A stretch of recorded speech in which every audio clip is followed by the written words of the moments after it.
एक घर में सिर्फ एक फेज की सप्लाई चल रही है और दूसरी बड़ी बिल्डिंग में 3 फेज से भारी लोड चल रहा है।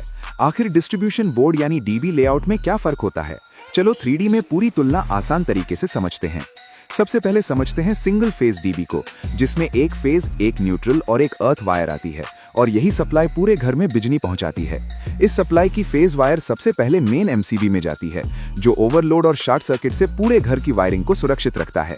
इसके बाद सप्लाई आरसीसीबी और फिर अलग अलग ब्रांच एमसीबी के जरिए घर के अलग अलग कमरों और उपकरणों तक पहुंचती है।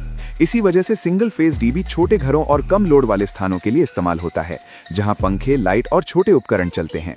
अब समझते हैं 3 फेज डीबी को, जिसमें 3 फेज यानी आर, वाई और बी के साथ न्यूट्रल और अर्थ भी होती है, जिससे ज्यादा पावर सप्लाई दी जा सकती है। 3 फेज सिस्टम में तीनों फेज पहले मेन ब्रेकर या एमसीसीबी में जाती हैं और फिर अलग अलग एमसीबी के जरिए लोड को तीनों फेज में बराबर बांटा जाता है, ताकि सिस्टम संतुलित रहे। इसी कारण 3 फेज डीबी बड़े मोटर, लिफ्ट, कॉम्प्लेक्स और इंडस्ट्रियल मशीनों के लिए जरूरी होता है, जहां ज्यादा पावर की जरूरत होती है। यानी सिंगल फेज कम पावर और छोटे घरों के लिए ठीक है, जबकि 3 फेज ज्यादा पावर और बैलेंस लोड के लिए इस्तेमाल होता है।